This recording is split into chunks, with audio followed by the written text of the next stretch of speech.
Praise the lord. Hallelujah, hallelujah. దేవుని నామానికి మహిమ కలుగును గాక. ఈ సమయంలో మనము దేవుని వాక్యం వినడానికి, దేవుని వాక్యమును ధ్యానించడానికి కొరకు మన యెషయా గ్రంథం 6వ అధ్యాయం 1వ వచనం నుంచి చదువుకుందాం.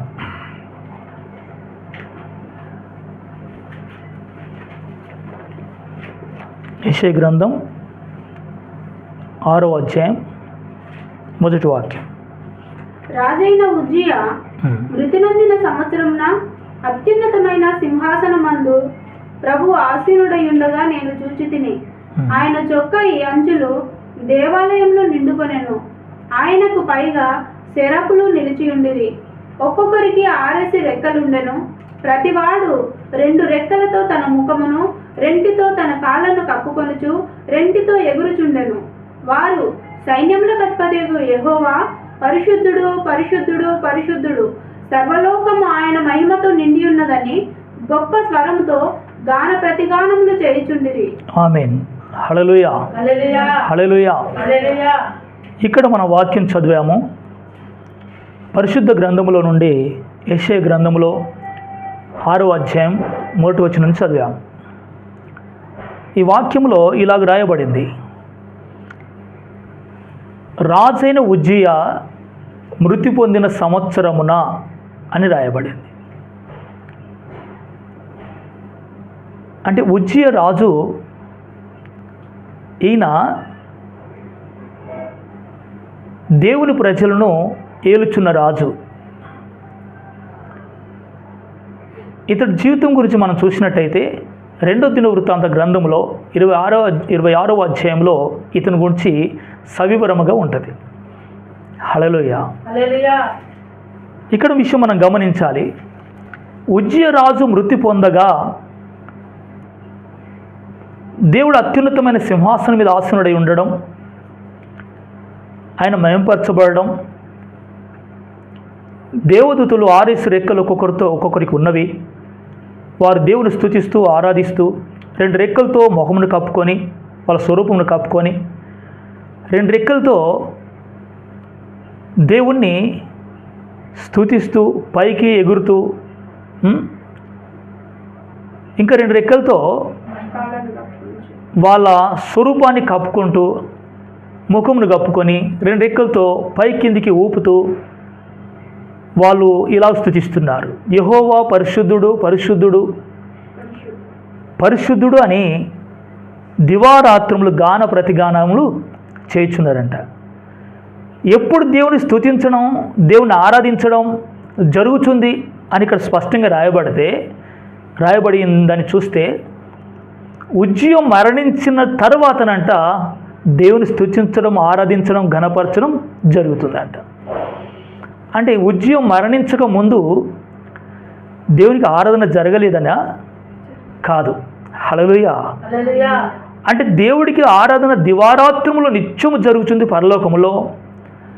అలాంటి ఆరాధనలో రాజైన ఉజ్జియా మృతి పొందగా ఆరాధన స్టార్ట్ అయింది. దేవుని మహిమ జరుగుతుంది, దేవుడికి మహిమ చెల్లించడం జరుగుతుంది అని ఇక్కడ రాయబడింది అక్షరార్థంగా. కానీ అలా కాదు. ఆయన ముందు ఆరాధించబడ్డాడు, తర్వాత కూడా ఆరాధించబడ్డాడు. ఆయన నిత్యము ఆరాధనకు యోగ్యుడు. ఆయన తరతరముల్లో, యుగయుగముల్లో ఆయన స్తుతులు జరుగుతున్నవి. స్తుతులపైన ఆసీనుడైన. హల్లెలూయా. ఇలాంటి ప్రభు విషయంలో ఇక్కడ వాక్యం యెషయా ప్రవక్త ప్రవచిస్తున్నాడు ఏంటంటే, రాజైన ఉజ్జియా మరణించగా దేవుడు అత్యున్నత సింహాసనం మీద ఆసీనుడై ఉన్నాడు అని చెప్తున్నాడు. ఈ విషయం మనం మంచిగా అర్థం చేసుకోవాలి. రాజైన ఉజ్జియా జీవితంలో ఆయన మరణిస్తే దేవుడు స్తుతించబడడం జరగడం ఏంటి అనేసి మనం గమనిస్తే, రాజైన ఉజ్జియా గురించి 2వ దినవృత్తాంతాల గ్రంథంలో 26వ అధ్యాయంలోనికి ఒకసారి వచ్చి మనం వాక్యం చదువుకుందాం.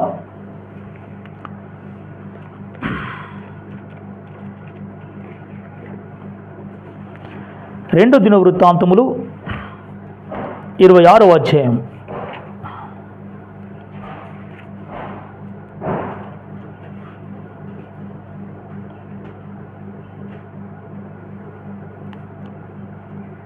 అందులో 3వ వచనం చదువుకుందాం.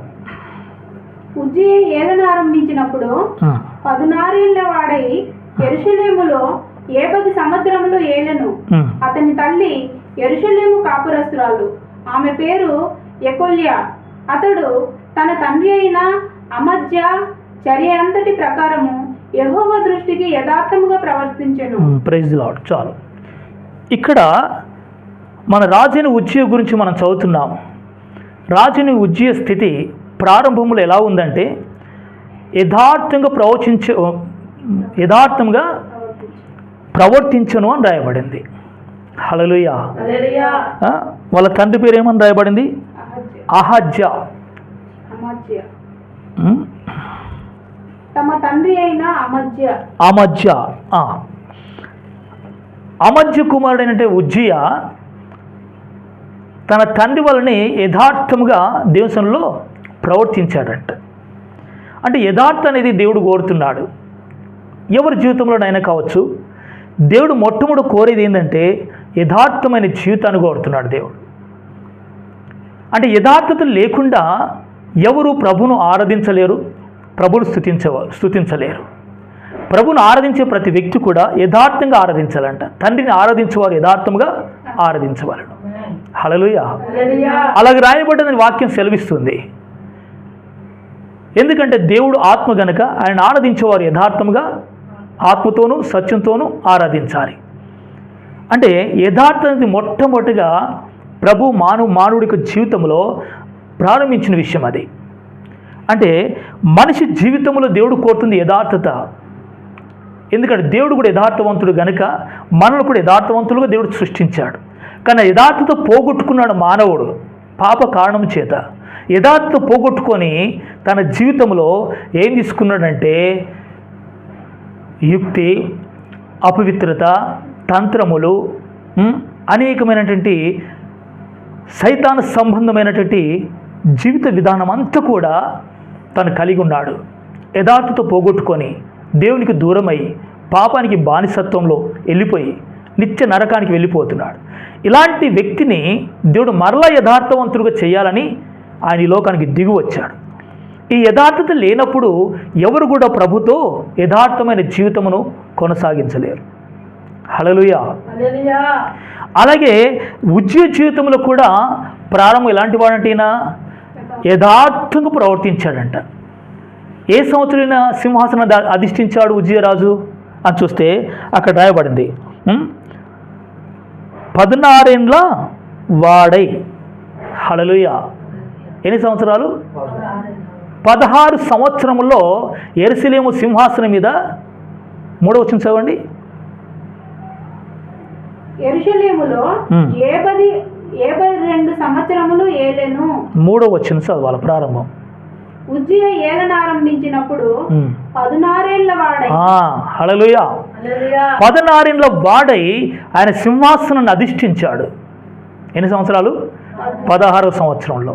ఆ 16వ సంవత్సరంలో అంటే యవన ప్రాయంలో ఆయన సింహాసనాన్ని అధిష్ఠించిన తర్వాత మినిమం ఎన్ని సంవత్సరాలు ఏర్పాటు చేశాడు ఆయన యెరూషలేములో?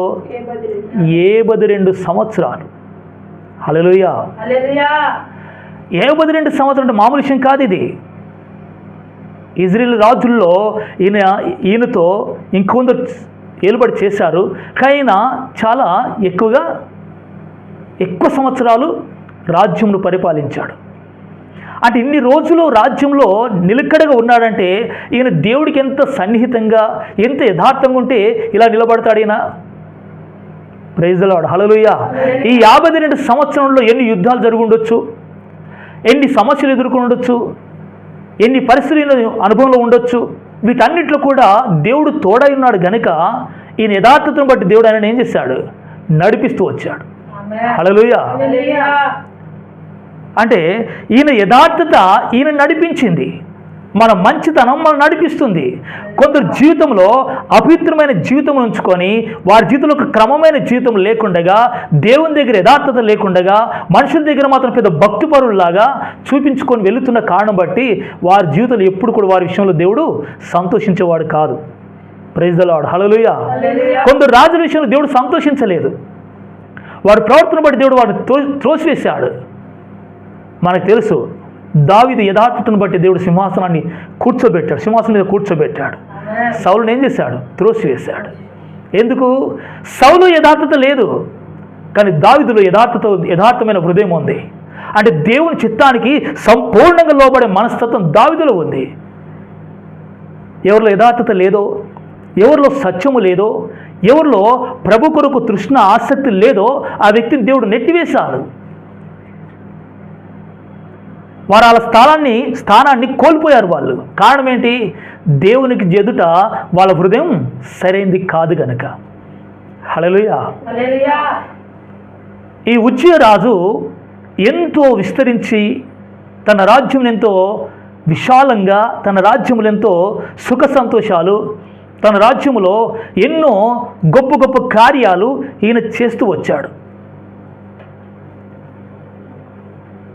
ఈ విధంగా దేవుడికి యథార్థమైన హృదయం కలిగిన ఈ జీవితంలో, ఈ వ్యక్తి జీవితంలో దేవుడు కూడా యథార్థత కలిగి ఇతను ఏం చేశాడు? నలువైపులు విస్తరింపచేశాడు. తన రాజ్యం చాలా క్షేమకరంగా ఉంది. తన సైన్యానికి కాపుదల దేవుడే, ఈయన జీవితానికి కాపుదల దేవుడే. ఇజ్రాయేల్ యొక్క దేశం మొత్తం కూడా, సమస్తం కూడా ఆయన కనుచూపు మేరలో కొనసాగుతుంది. అంటే దేవుడికి ఎంత సన్నిహితంగా మనం ఉంటామో మన జీవితాలు కూడా అంత ఫలభరితంగా మనం జీవిస్తామని ఉజ్జియాను బట్టి మనకు అర్థమవుతుంది. హల్లెలూయా. ఎవరు దేవుడికి యథార్థంగా జీవిస్తుంటే పరిశుద్ధత కొరకు, ఆయన వాక్యం అనే చిత్త ప్రకారం యథార్థంగా తన జీవితాలు సమర్పించుకుంటున్నారో వారిని దేవుడు ఎప్పుడు వదిలిపెట్టాడు. వారు యవనస్తులు కావచ్చు, పెద్దవారు కావచ్చు, వృద్ధులే కావచ్చు, వారి వ్యక్తిగత జీవితంలో వారు బ్రతుకు దినములన్నీ కూడా కృపాక్షేమాలు నన్ను వెంబడిస్తాయి అని దావీదు చెప్పిన రీతిగా వీరి జీవితంలో కూడా ఆ కృపాక్షేమాలు వెంబడిస్తాయి. కానీ నీకు ఒక రోషం, పట్టుదల అనేది ఉండాలి. దేని కొరకు? యథార్థత కొరకు, సత్యము కొరకు, పవిత్రంగా ఉండడానికి కొరకు, పరిశుద్ధంగా జీవించడానికి నీకు ఒక పట్టుదల అనేది ఉండాలి. Praise the lord. Hallelujah. Hallelujah. ఈ విధంగా ఉజ్జియా జీవితం చాలా సంవత్సరాలు కొనసాగుతూ వచ్చింది. కొన్ని రోజులైన తర్వాత తన జీవితంలో ఈ యథార్థత కోల్పోయాడు. దేవుని సన్నిధిలో దేవుని సంతృష్టిపరిచే జీవితాన్ని తన జీవితం నుంచి కోల్పోవడం ప్రారంభించాడు. ఆ వచనం కూడా మనం చదువుకుందాం. ఇది 26వ అధ్యాయంలో, 2 దినవృత్తాంతములు 26వ అధ్యాయంలో 16వ వచనం నుంచి చదువుకుందాం. అయితే అతడు స్థిరపడిన తర్వాత అతడు తన మనస్సును గర్వించి చెడిపోయెను. అతడు ధూపపీఠము మీద ధూపము వేయుటకై యెహోవా మందిరంలో ప్రవేశించిన తన దేవుడైన యెహోవా మీద ద్రోహము చేయగా యాజకుడైన అజర్యాయు అతనితో కూడా ధైర్యవంతులైన యెహోవా యాజకులు 80 మంది అతన్ని వెంబడి లోపలికి పోయిరి. వారు రాజైన ఉజ్జియాను ఎదిరించి, ఉజ్జియా యెహోవాకు ధూపం వేయుటకై ప్రతిష్ఠింపబడిన అహరోను సంతతి వాడైన యాజకుల పనియే గాని నీ పని కాదు. చాలు. హల్లెలూయా. హల్లెలూయా. ఇక్కడ మనం చూస్తున్నాం ఇతని జీవితంలో ఒక పతనం కనబడుతుంది. ప్రారంభంలో యథార్థవంతుడు, ప్రారంభంలో దేవుడికి సన్నిహితుడు, దేవుని సంతోషపెట్టి తన జీవితాన్ని కొనసాగించిన ఈ రాజు, ఉజ్జియా రాజు, లాస్ట్లో ముగింపు పరిస్థితులు ఏమైంది? పరిస్థితి మనసును గర్వించాడంట. ఎప్పుడు గర్వించాడు? తన జీవితమును, తన రాజ్యము స్థిరపడిన తర్వాత. హల్లెలూయా. ఎప్పుడు తన విశాలమైన రాజ్యంలో అన్ని సుఖ సంతోషాలు, అన్ని పరిస్థితులు ఎప్పుడు స్థిరపరచబడ్డాయో, అంటే దేవుడు ఎప్పుడైతే స్థిరపరిచాడు ఆయనను, నెక్స్ట్ ఆయన జీవితం ఏమైపోయింది? గర్వం స్టార్ట్ అయిపోయింది. చూడండి, ఏమి లేనప్పుడు ఎంత దీనత్వం ఉంటుందండి. డబ్బు లేకపోతే ఎంత దీనుడుగా ఉంటాడు వ్యక్తి, ఎంత దీనురాలుగా ఉంటుంది. ఒక సిస్టర్ కావచ్చు, ఒక బ్రదర్ కావచ్చు, డబ్బు లేని కుటుంబమే కావచ్చు, వాళ్ళకు నానేవారు ఎవరు లేనప్పుడు ఎంత తగ్గించుకొని, ఎంత మెత్తటి మనసు కలిగి, ఎంత యథార్థమైన హృదయం కలిగి వాళ్ళు ప్రవర్తిస్తారు. అవునా కదా? తల్లని లేని పిల్లలను చూడండి. అందరు కాదు, కొందరు అందులో కూడా ఉంటారు మళ్ళా కఠినంగా. అలాంటి వారు ఎంత దీనత్వం చూపిస్తారు. వాళ్ళ వెనుక ముందు ఎవరు లేనప్పుడు ఒక వ్యక్తి ఎంత మౌనంగా ఉండి ఎంత యథార్థంగా ఉంటాడు. అదే డబ్బున్న వారిని చూడండి, తనకు కావాల్సినంత కూడా ఉన్నవారు ఎలా ఉంటారు? గర్వపు మాటలు మాట్లాడతారు. పెద్దలు ఎవరో చిన్నలు ఎవరో వాళ్ళు కనబడరు కళ్ళకి. నా జీవితం ఏంటి, నా పరిస్థితి ఏంటి, నా స్థానం ఏంటి, నేను ఎక్కడున్నాను అని కూడా ఆలోచించరు వాళ్ళు. వృద్ధాప్యులు ఉన్న వారిని చూసి కూడా ఏమైనా మాట్లాడతారు వాళ్ళు? పేర్లు పెట్టి మాట్లాడతారు. ఎందుకు? గర్వం. డబ్బు లేని వారిని చూసి చులకన భావం. వారి ఇల్లును చూసి వారి ఇంటికి వెళ్ళరు వీళ్ళు. వారితో సరిగ్గా మాట్లాడరండి వీళ్ళు. వారి దగ్గర కూర్చోడం కూడా మనసు ఉండదు వీరికి. ఎవరు ఇలాంటి వారు? గర్వంతో నింపబడ్డవారు, అత్యంతో నింపబడ్డవారు, నేను అనే మనస్తత్వం ఉన్నవారు. ఇలాంటి ప్రతి వ్యక్తి కూడా ఎవరు? గర్విష్ఠులే.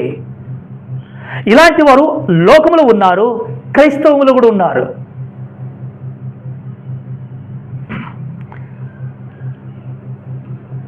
దేవుడు వారిని ఎప్పుడైతే కొంచెం అభివృద్ధిలో తీసుకొస్తాడో, ఆస్వాదిస్తూ ఉంటాడో, అది ఉద్యోగంలో కావచ్చు, చదువులో కావచ్చు, వారి కుటుంబంలో కావచ్చు, ఒక మంచి ఇల్లు ఇచ్చాడు అనుకోండి దేవుడు, డబ్బు కొంచెం పెరిగింది అనుకోండి, ఏమైపోతారు వాళ్ళందరూ? చదువులో మంచి చదువు దేవుడు జ్ఞానం ఇచ్చాడు అనుకోండి, అన్నిట్లో వాళ్ళు పాస్ అవుతూ వెళ్ళిపోతున్నారు, పెద్ద చదువుతున్నారు అనుకోండి, వారేం చేస్తారు? వాళ్ళ చదువులో వారు గర్వించరా? ఉద్యోగంలో గర్వించరా? వారి కుటుంబం ఎంతో గొప్పగా ఆశించబడుతుంటే వాళ్ళు గర్వించట్లేదా? జాగ్రత్త. నువ్వు యవనస్తుడు కావచ్చు, నీకు దేవుడు తెలివి ఇచ్చాడంటే నువ్వు కృతజ్ఞుడివై ఉండాలి దేవుడికి. ప్రభువా, ఈ తెలివి జ్ఞానం ఇంత గొప్పగా నేను చదువుకోవడం, ఎక్కడ కూడా నేను ఆగిపోకుండా ముందుకు సాగుతున్నానంటే అది కేవలం నీ కృప. హల్లెలూయా. ప్రభు, నా స్థానం చాలా బీద పరిస్థితిలో ఉండేది, చాలా తగ్గింపులో ఉండేది, ఈ రోజు నాకు ఉద్యోగం ఇచ్చి నా గొప్ప స్థానం నిలబెట్టావు, అది కేవలం నీ కృపే కానీ నా తెలివి నా జ్ఞానం కాదని ఒక్కసారి తల దించుకొని తగ్గించుకొని నువ్వు బ్రతికితివా, నీ జీవితంలో క్షేమం విస్తరిస్తుంది. Praise the lord. హల్లెలూయా. ఈరోజు ఎక్కడ చూసినా అత్యం, గర్వం, నా కుటుంబం, నా పలుకుబడి, నాకున్న హోదా, ఇలా గర్వించేవారు కోకోలు ఎంతోమంది ఉన్నారు లోకంలో. సేమ్ అదే స్థితి. ఈయన కూడా ఒక మానవుడు గనక ఉజ్జియా రాజు ఏం చేశాడు? స్థిరపడిన తర్వాత, హల్లెలూయా, దావీదు కూడా స్థిరపరచబడ్డాడండి. దావీదు రాజు గురించి మనం చూస్తున్నాం బైబిల్లో. దావీదు కూడా స్థిరపరచబడ్డాడు. అనేక రాజ్యాలను జయించాడు దావీదు దేవుడి సహాయం ద్వారా. ఎంతోమంది రాజులు పన్ను కడుతున్నారు, ఎంతోమంది రాజులు బంగారం తీసుకొస్తున్నారు దావీదు దగ్గరికి. దాసులయ్యారు ఎంతోమంది రాజులు, ఎన్నో దేశాలు. ఇలాగ చేసినంత కూడా కేవలం దేవుడి కృప, దేవుడు చేశాడు. దావీదు యొక్క యథార్థతను బట్టి మన జీవితంలో యథార్థత ఉంటే గనక నిన్ను కూడా దేవుడు స్థిరపరుస్తాడు. దేవుడు నిన్ను కూడా ఆశీర్వదిస్తాడు. దేవుడు కూడా నిన్ను కూడా నిలబెడతాడు. దావీదుని ఎంతో ఆశీర్వదించాడు దేవుడు, కానీ దావీదు గర్వించలేదు. హల్లెలూయా. గర్వించలేదు దావీదు. ఏం చేశాడు? దేవుని యొక్క పాదాలు పట్టుకొని, ప్రభువా నన్ను క్షమించు, చిన్న పొరపాటు జనాన్ని క్షమించమని అడిగేవాడు. ఉపవాస ప్రార్థన చేసేవాడు, దేవుని పాదాలు పట్టుకొని బ్రతిమలాడేవాడు దావీదు. కానీ ఉజ్జియా ఏం చేస్తున్నాడు? స్థిరపడిన తర్వాత గర్వించి, హృదయంలో అతిశయించి, నాకేమైంది, నేనంత బాగున్నాను, నా రాజ్యం బాగుంది, నా సైన్యం బాగుంది, నేను బాగున్నాను, నా కుటుంబం బాగుంది, నా తెలివితేటలు బాగున్నాయి, ఇవంతా కూడా నా శక్తి సామర్థ్యాలు అన్నట్టుగా ఏం చేస్తున్నాడు? అతిశిస్తున్నాడు. వాక్యం రాయబడింది, అతిశించువాడు ప్రభువును బట్టి అతిశించవాలని, కానీ తన శక్తిని బట్టి, తన బలను బట్టి అతిశించకూడదు. హల్లెలూయా. మన బలం ఎంతండి? మన శక్తి ఎంత? మన జ్ఞానం ఏ పాటిది? మన తెలివి ఏ పాటిది? మనకున్న డబ్బు ఏ పాటిది? 2001వ సంవత్సరంలో జనవరి నెలలో గుజరాత్లో భూకంపం వచ్చేసింది. ఉదయం 8 గంటలకే ఎన్నో పెద్ద బిల్డింగ్లు, అపార్ట్మెంట్లు అన్నీ కూడా కూలిపోయినాయి. ఎంతోమంది వేల మంది జనాలు చనిపోయారు. తర్వాత రిపోర్టర్లు వెళ్తారు కదా, విలేకర్స్, అందరు ప్రజల యొక్క వాళ్ళు ఏం జరిగిందో, ఎలా జరిగిందో భూకంపమని ఇంటర్వ్యూ తీసుకుంటున్నప్పుడు ఒక ధనవంతుడు ముందుకు వచ్చాడు.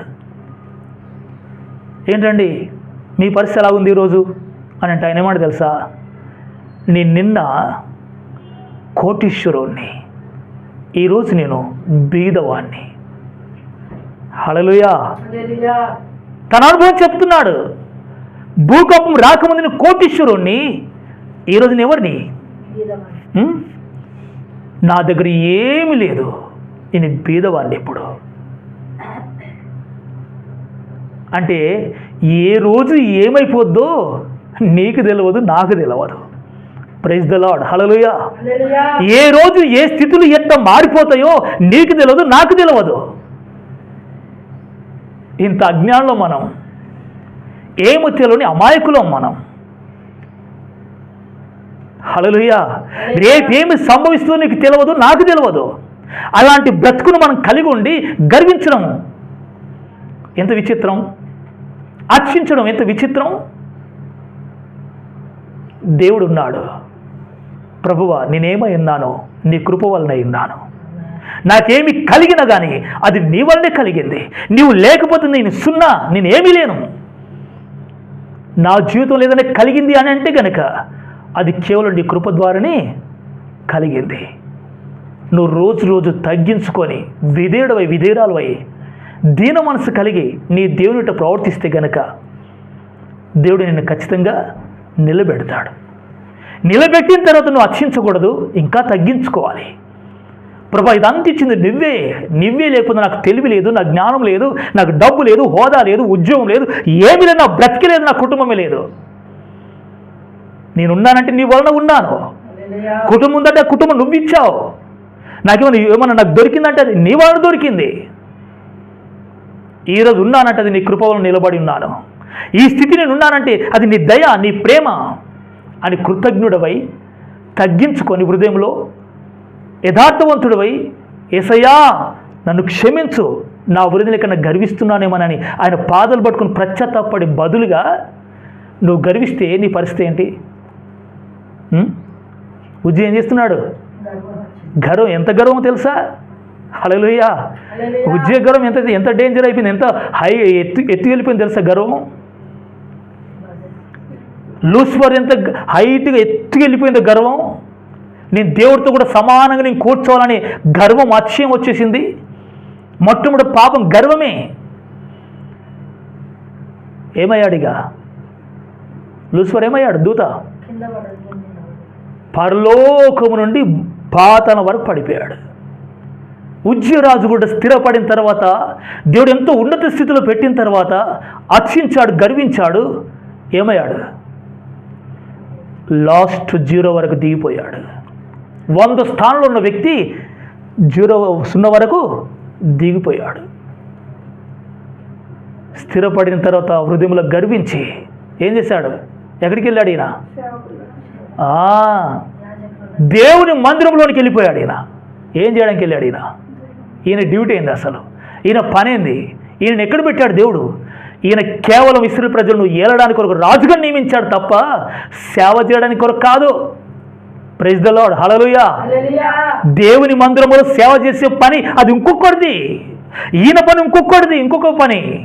ఈయనకి నియమించిన పనులు ఈయన నిలకడగా ఉండాలి. ఈయనకి ఎక్కడ దేవుడు పెట్టాడో అక్కడ స్థిరంగా ఉండాలి. కానీ ఎక్కడ వెళ్తున్నాడు ఈయన? హల్లెలూయా. బలిపీఠం మీద ధూపం వేయడానికి యెహోవా మందిరంలోనికి వెళ్ళిపోయాడు. ఎంత గర్వం అంటే, నేను అన్నీ చేయగలుగుతా, అన్నీ నాకు సాధ్యం, అంత తెలివి నాకుంది, అంత జ్ఞానం నాకుంది, నేను పాస్టర్ పని చేస్తాను, టీచర్ పని చేస్తాను, నేను రాజు పని చేస్తాను, నేను బిజినెస్ చేస్తాను, నేను వ్యవసాయం కూడా చేస్తాను, అన్నీ చేస్తాను, అన్నీ నాతో అవుతాయి. జాగ్రత్త, నీ స్థానం నువ్వు గుర్తెరుగు. హల్లెలూయా. నిన్ను దేవుడు విశ్వాసగా పిలిచాడా? నీకు ఒక ఉద్యోగం ఇచ్చి విశ్వాసగా పిలిచాడా? ఒక వ్యాపారం నీకు ఇచ్చి దేవుడు ఒక విశ్వాసం ఉండాలని పిలిచాడా సంఘంలోనికి? నీ కుటుంబాన్ని ఆశీర్వదించి దేవుడు సంఘాన్ని తీసుకొచ్చి సంఘంలో ఒక పని చెయ్యు అని చెప్పాడా? అదే నువ్వు చేయాలి. ఈరోజు చాలామంది ఉన్నారు ఏంటంట, పార్ట్ టైం సేవకుడు అంట, పార్ట్ టైం సేవకుడు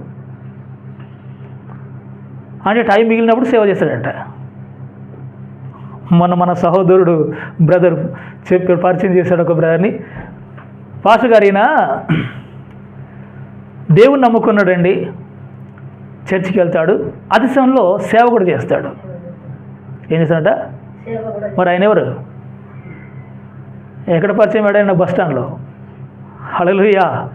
ఆయన చేతిలో టికెట్లు, అదేమంటారు దాన్ని, టికెట్లది చేతులు ఉంది, టికెట్లు ఇచ్చేది. ఆయన ఎవరు? కండక్టర్. ఇంకేం చేస్తాడంట ఆయన? సేవకుడు చేస్తాడంట. సేవకుడు వెనకాల ఉండు, అది సేవ కాదు, సహకారం అంటారు దాన్ని. సేవకుడు వెనకాల ఉండాలా, సహకరించాలి, బ్యాగ్ పట్టాలా, పరిచర్య చెయ్యాలా, ఆయనకు కావాల్సిన వసతులు చూసుకోవాలి, పరిచర్యలో సహకరించాలి. ఒకవేళ సేవని చేయాలనుకుంటే డ్యూటీ పక్క పెట్టేసి, ప్రైజ్ ద లార్డ్, హల్లెలూయా. నేను సేవ చేస్తే నేను ఇంకో పని కూడా చేస్తాను. ఇప్పుడు జీవరాజు పరిస్థితి కూడా అదే ఉంది. ఏం చేస్తానంటే ఈయన, నేను రాజుగా ఉంటాను, యాజకుడు కూడా ఉంటాను నేను. అంటే దేవుని సేవ కూడా చేస్తాం మందిరంలో, నేను రాజరికం కూడా చేస్తాను. ఉజ్జియా నీ సేవ పని కాదు, నిన్ను దేవుడు పెట్టింది ఎక్కడ? ఇశ్రాయేలుకు రాజుగానే పెట్టాడు, అంతకంటే ఇంకో పని నీకు ఇవ్వలేడు దేవుడు. ఒకవేళ నీకు అంత సేవ మీద ప్రేమ ఆసక్తి ఉంటే కనుక వారికి ఏమీ కావాలో సహకరించి నీ రాజు సింహాసనం నుండి. Praise the lord, hallelujah. దేవుని మందిరంలో ఏమేమి కావాలనో యాజకుడిని పిలిపించి వాడికి కావాల్సిన సహకారం అంతా చెయ్యు, నువ్వు రాజరికం చేస్తూ, ఏలుబడి చేస్తూ. అంతే తప్ప నువ్వు చేయడానికి సేవ. ఈరోజు సేవ ఎవరు చేయాలనో ఎవరు చేయొద్దో ఎవరికి అర్థం కావట్లేదు. ఈరోజు అంత సేవ అంతా లాభం అయిపోయింది.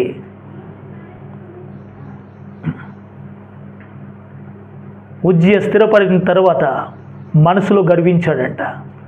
ఈ గర్వం ఎవరికి తెలియదండి, బయటకు కనబడదు. ఇది గర్వం ఎక్కడ ఉందంటే, గర్వం ఎక్కడ స్టార్ట్ అయింది? సైతాన్ కూడా, లూసిఫర్ కూడా ఎక్కడ స్టార్ట్ అయింది గర్వం? హృదయములో గర్వం స్టార్ట్ అయింది. ఆ గర్వం ఏమైంది? బయటికి కనబడింది. నాశనం అయ్యే ముందు గర్వం ప్రారంభించబడుతున్నాడు. గర్వం వస్తున్నట్టు మనిషిలో, నాశనానికి ముందు గర్వం నడుస్తుంది. అంటే గర్వం వచ్చిందా ఇక నీ బ్రతుకులో పతనం అవడం ప్రారంభమైందని గుర్తుపెట్టుకోవాలి. ఎవరైనా కావచ్చు. ఏ విషయంలో తోటి మనుషులతో పోల్చుకొని నువ్వు గర్విస్తావా, ఇక నీ పతనం ప్రారంభమైంది. ఎవరితో పోల్చుకొని గర్వించకు. నేను ఆ వ్యక్తి కంటే ఎక్కువ, నేను ఈ వ్యక్తి కంటే ఎక్కువ, ఈ కుటుంబం కంటే బాగున్నాం, ఈ కుటుంబం కంటే బాగున్నాం, ఆయన ఉద్యోగం కంటే నా ఉద్యోగం పెద్దది, ఆమె కంటే నాకు తెలివి ఎక్కువ ఉంది, ఆమె కంటే ఎక్కువ నేను గొప్ప పని చేస్తున్నా. చేస్తుండొచ్చు, మంచిదే. ఎవరిని బట్టి? నువ్వు బైబిల్ చేతి పట్టుకున్నావా, నువ్వు గుర్తించాలి, ఇది నన్ను బట్టి జరగలేదు అనుకోవాలి. ఒకవేళ నీ స్థాయి పెద్దగా ఉంటే, నువ్వేమేం కలిగి ఉన్నావో దాంట్లో గొప్పగా అనిపిస్తాయి, అప్పుడేం చేయాలి? ఇది ఇచ్చింది దేవుడు. ప్రైజ్ ద లార్డ్, హల్లెలూయా. ఇది దేవుని కృప వల్లనే కలిగింది తప్ప ఇది నా వల్ల నాకు దొరికింది కాదు, నాకెవరు ఇచ్చింది కాదు, ఇది నా దేవుడి దయ. పౌలు గారు అంటాడు, నేనేమై ఉన్నానో ఆయన కృప వలనై ఉన్నాను. ప్రైజ్ ద లార్డ్, హల్లెలూయా. ఆయన కృప నన్ను ఇలా నిలబెడుతుంది, ఆయన కృప ఇలా నన్ను బ్రతికిస్తుంది, ఆయన కృప ఈ సామర్థ్యం లేని నన్ను సామర్థ్యం కలిగి సేవ చేసినట్టుగా ఆయన కృప నన్ను చేస్తుంది.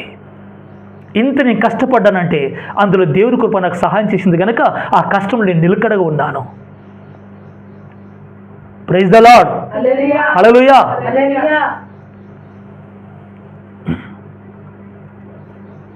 మందిరంలోకి వెళ్ళి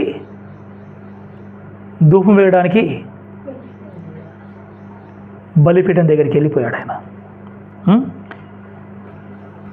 చదవండి 19 వచనం చదవండి.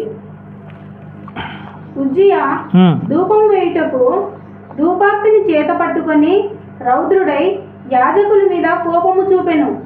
యెహోవా మందిరములో ధూపపీఠము ప్రక్క అతడు ఉండగా యాజకులు చూచుచూనే ఉన్నప్పుడు అతని నొసట కుష్టు పుట్టెను. ప్రధాన యాజకుడైన అజర్యాయును యాజకులందరూ అతని వైపు చూడగా అతడు నొసట కుష్టు గలవాడై ఉండెను కనుక వారు తడువు చేయక అక్కడ నుండి అతన్ని బయటకి వెళ్ళగొట్టిరి.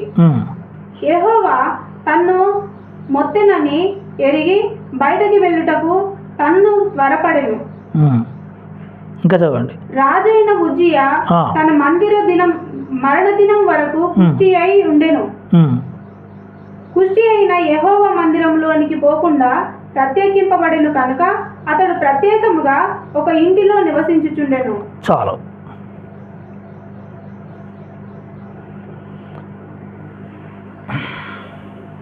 హల్లెలూయా. రాజైన ఉజ్జియా యొక్క పరిస్థితి ఎంత దీనంగా, ఎంత దిగజారిపోయిందో ఈ వాక్యం మనం చూస్తున్నాం. ఎంత ఉన్నత స్థితిలో ఉన్న వ్యక్తి తన అజ్ఞానం చేత, గర్వం చేత తను చేయకూడని పనిని చేయడానికి పరిగెత్తినప్పుడు తన జీవితంలో ఏమైపోయింది? తనకున్న హోదా, తనకున్నటువంటి ఘనత, ఆ సింహాసనము, ఆ రాజ్య పదవిని ఏమయ్యాడు? కోల్పోయాడు. దేవుని మందిరంలోకి వెళ్ళిపోయి ధూపం వేయడానికి మందిరం లోపలికి వెళ్ళిపోయి కోపంతో అంట రౌద్రుడయ్యాడంట. ఎవరి మీద? యాజకుల మీద. ఈ యాజకులు ఎవరు? దేవుని సేవకులు. వీళ్ళ స్థానం రాజు కంటే పెద్దదే. హల్లెలూయా. ఆరోను సంతతి వారు యాజకత్వం చేస్తున్నారు ఆ దినముల్లో. ఆ యాజకుల మధ్యలోనికి వెళ్ళిపోయి వారి మీద కోపపడి, నేనేస్తాను, నేను ధూపం వేస్తాను, మీరు పక్క జరగండి అని వారిని గద్దించి బలిపీఠం దగ్గరికి వెళ్ళిపోయి అక్కడ నిలుచుండగానే బలిపీఠం దగ్గర ఏమైంది? యాజకులు చూస్తున్నప్పుడు యాజకులు చెప్పారు, అయ్యా ఇది నీ పని కాదు, ఇది మా పని. నీ పని రాజ్యం చేయడం రాజా, నీ పని రాజ్యం చేయడం. దేవుడు నీకు అక్కడ పెట్టాడు, దేవుడు నిన్ను అక్కడ ఆ స్థలంలో పెట్టాడు, నిన్ను అక్కడ దేవుడు నిన్ను స్థిరపరిచాడు, నీకు ఘనత ఇచ్చాడు. ఈ పని నీ ఘనత కలగ చేయదు, ఈ పని నీ ఘనత కారణం కానే కాదు. ఒకసారి ఆలోచించు అంటే వినలే. బలిపీఠం దగ్గరికి వెళ్ళిపోయాడుగా. ఎంబడేమైంది? కుష్టు వచ్చేసి నొసట పైన. పాత నిబంధన కాలంలో కుష్టు వచ్చిన వ్యక్తిని మందిరంలో కానీ, ప్రజల మధ్యలో కానీ, సమాజం మధ్యలో కానీ అవి ఉంచరు. అవి పాలెం బయటికి వెళ్ళగొట్టేస్తారు. ఈ కుష్టు రాగానే ఏమైపోయింది?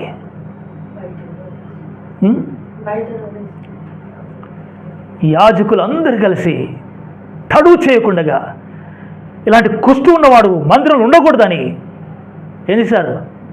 బయటికి నెట్టేసేసారు.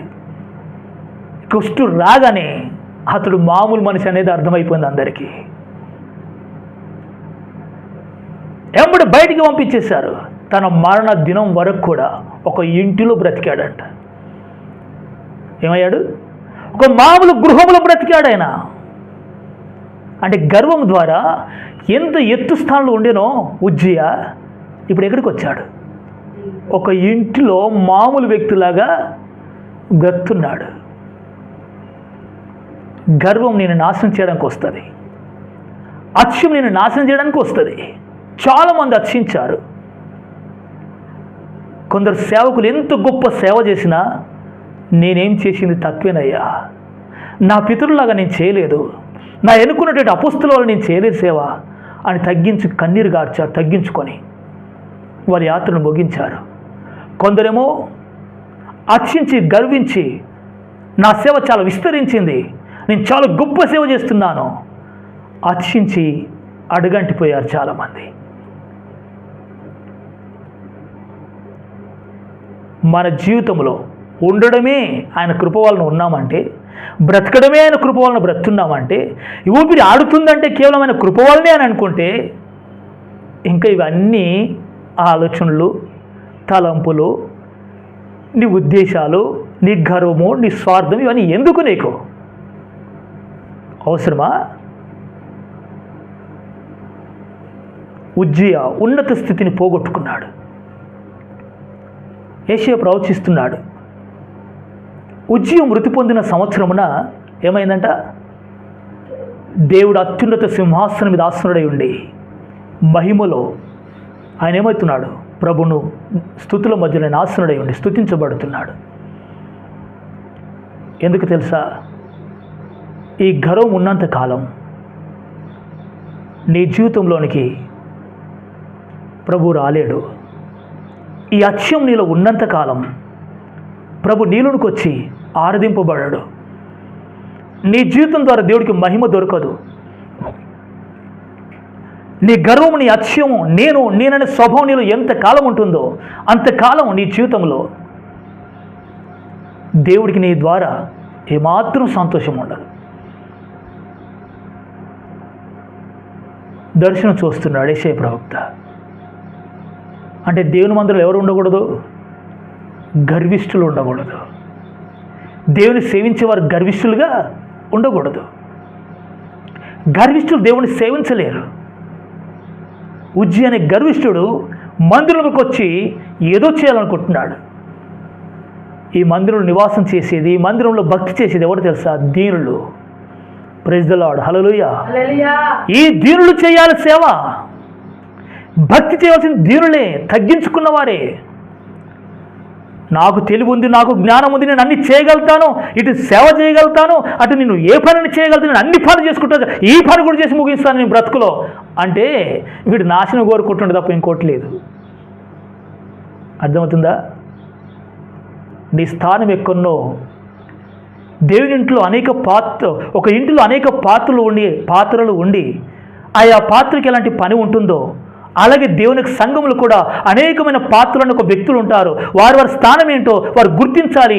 దేవుడు నిన్ను ఎక్కడ పెట్టాడు అక్కడ ఆ పని చేయాలని దేవుడు సూచిస్తుంటే ప్రవక్తల ద్వారా, అపోస్తలుల ద్వారా, హల్లెలూయా, నీ స్థానం ఎరగక నువ్వేదో బయట డ్యూటీ చేసుకుని వచ్చే వ్యక్తి అయి ఉండి సేవకుడు కాడ నేను వాక్యం బాగా చెప్తానని అర్చించి గర్వించి నాశనమయ్యే రోజు ఎంతోమంది ఉన్నారు. నాకు తెలివి ఉంది, పాస్టర్ కంటే ఇక తెలివి ఉంది. దేవుడు తెలివి చూసి ఎన్నుకోలేదు, గుర్తుపెట్టుకోవాలి. ప్రైజ్ ద లార్డ్, హల్లెలూయా. చదువు చూసి దేవుడు ఎన్నుకోలేదు, అతను హృదయం చూసి దేవుడు ఎన్నుకున్నాడు. అతను మనస్తత్వం చూసి దేవుడు ఎన్నుకున్నాడు. అది గుర్తించక గర్వించి నేను పాస్టర్ కంటే గొప్పవాడిని, పాస్టర్ కంటే నాకు తెలివితేటలు ఎక్కువ ఉన్నాయి అర్చించి నాశనమయ్యారు ఎంతోమంది ఉన్నారు. ఎవరు?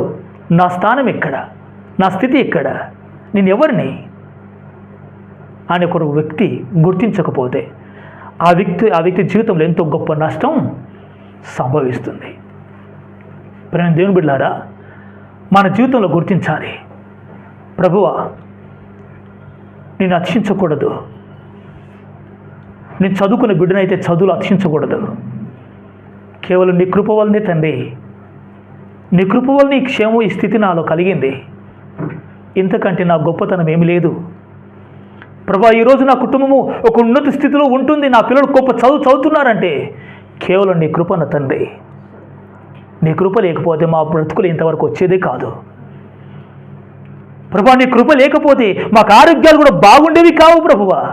ఈరోజు మా ఆరోగ్యాలు బాగున్నాయి కనుక మా పిల్లలు పోషించుకుంటున్నాం, మా ఆరోగ్యాలు బాగున్నాయి కనుక మేము చదువుకుంటున్నాం, ఉద్యోగాలు చేసుకుంటున్నాం, మా ఆరోగ్యాలు బాగున్నాయి కనుక మా పొలాలకి వెళ్ళి పని చేసుకుంటున్నాం. మా ఆరోగ్యాలు బాగలేకపోతే ఇంట్లో పడి మా స్థితి ఎంతో దౌర్భాగ్యంగా, ఎంత దీనస్థితిలో ఉండేది. వీటన్నిటి కారకుడు నువ్వే ప్రభువని ప్రభు సన్నులైన పాదాల మీద మన తల ఉంచి కన్నీరు గార్చి ప్రభా ఈరోజు బ్రతికున్నానంటే నీ కృప, ఈరోజు బ్రతికున్నట్టు